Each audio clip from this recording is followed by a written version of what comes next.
안녕하세요. 사랑하는 예수 향남 가족 여러분, 어려운 시기를 주의 말씀과 함께 잘 이겨낼 수 있기를 기대하면서 이제 여러분과 함께 15일간 하루에 15분씩 삼위 하나님과 함께 걷는 길이라는 주제로 함께 여행을 하고자 합니다. 특별히 우리도 모르게 자칫 안일해질 수 있는 여름을 시작하면서 우리의 몸과 마음이 주의 말씀 안으로 푹 잠기면서 힘들지만 질서를 잃지 않고 혼란스럽지만 갈 길을 분명히 알고 가게 되는 복된 시간이 되기를 기대합니다. 특별히 우리에게는 다소 어색한 주제, 하지만 너무나 명백한 진리인 삼위 하나님에 대해서 우리가 좀 더 자세히 알아가면서 그 삼위 하나님께서 우리들의 일상과 구체적으로 어떤 연관이 있으시고 우리는 삼위 하나님이 누구신가 하는 것을 좀 더 잘 이해함으로써 더 위로받고 격려받고 우리가 가는 길에 대한 명백한 목적의식을 확보하게 되는 복된 시간이 되리라고 생각이 됩니다. 자, 이제 그 여행을 함께 시작해 보도록 하겠습니다. 오늘은 6월 22일 월요일입니다. 우리를 포함해서 적지 않은 많은 분들이 종종 묻게 됩니다. 창세 전에 하나님은 과연 뭘 하고 계셨을까? 이런 질문을 이제 하게 되죠. 우리가 그걸 궁금해하는 이유가 뭘까요? 그것은 단지 그냥 궁금해서일 수도 있지만 사실은 그것이 우리의 존재 이유 또 우리의 존재 목적과 결정적으로 연관되기 때문에 그렇습니다. 그것은 마치 우리 부모님의 이야기에 관심이 좀 가는 것과 비슷하다고 할 수가 있겠어요. 내가 태어나기 전에 우리 부모님이 어떻게 살아오셨는가?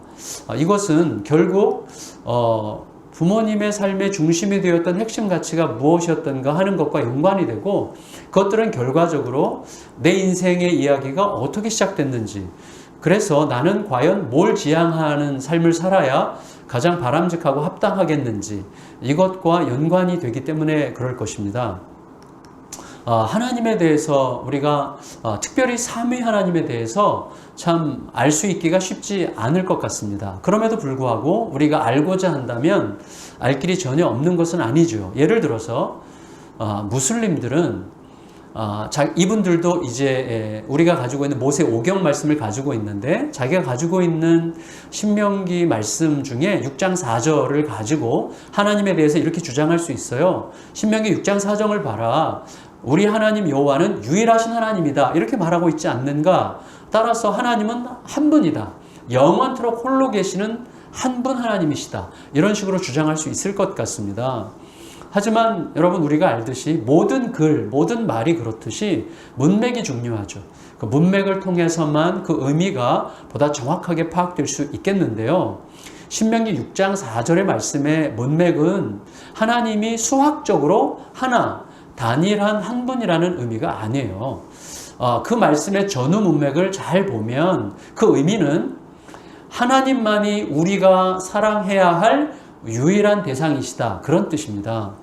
예를 들어서 아담과 하와 두 사람이 한 몸을 이루었다 이렇게 말할 때 한 몸이라고 하는 것은 둘이 하나다 그런 의미가 아니죠. 훨씬 더 포괄적이고 훨씬 더 신학적인 의미죠. 그리고 더 의미 깊은 뜻이라고 생각할 수가 있겠습니다. 따라서 하나님에 대해서 특별히 삼위 하나님에 대해서 하나이시다라고 말할 때 우리는 그 의미를 숫자적인 하나다라고 이해할 수 없을 것입니다. 특별히 하나님은 우리를 창조하실 때 우리가 우리의 형상대로 사람을 만들자 이렇게 이야기하셨습니다. 하나님은 처음부터 성부, 성자, 성령으로 함께 계시는 하나님이셨습니다. 여러분 한번 상상해 보세요. 만일에 하나님께서 홀로 계시는 하나님이셨다면 하나님은 창세 전에 뭘 하고 계셨을까요? 생각하기 어렵습니다. 하지만 하나님께서 함께 계신 하나님이셨다면 우리는 이렇게 유추할 수가 있을 거예요. 뭐냐면 우리가 누군가를 사랑할 수 있다면 내가 사랑하는 그는 사랑을 아는 분, 또 사랑을 하는 분이어야만 합니다. 동시에 우리에게 사랑을 요청하시는 분은 이미 사랑을 하고 계시는 분이어야만 합니다. 이미 사랑하고 계시는 분이어야만 우리에게 사랑하라고 말씀하실 수가 있겠죠. 그런데 하나님은 우리에게 하나님을 사랑하라고 하셨고 또 서로 사랑하라고 하셨습니다. 그렇다면 하나님은 함께 또 서로 사랑하시는 하나님으로서 우리에게 사랑하라고 하셨던 게 너무나 분명합니다. 하지만 영원토록 홀로 계시는 하나님이시라면 그분이 우리에게 사랑을 말했다라고 말하는 것은 참 상상하기 쉽지 않을 것입니다.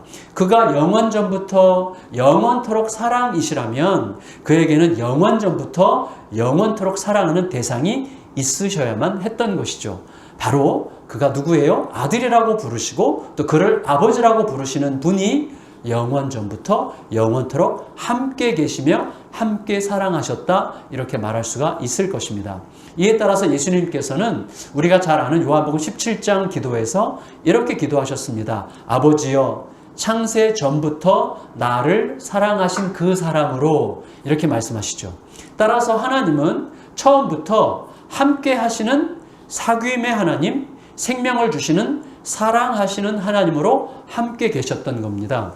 그리고 예수님께서 세례를 받으실 때 아들 하나님에 대한 아버지 하나님의 사랑의 고백이 있는데, 그때 사랑의 고백은 성령의 임하심과 함께 선포되었습니다. 그때 하나님께서 성령으로 뭐라고 말씀하셨죠? 이는 내 사랑하는 아들이요 내 기뻐하는 자라 하셨습니다.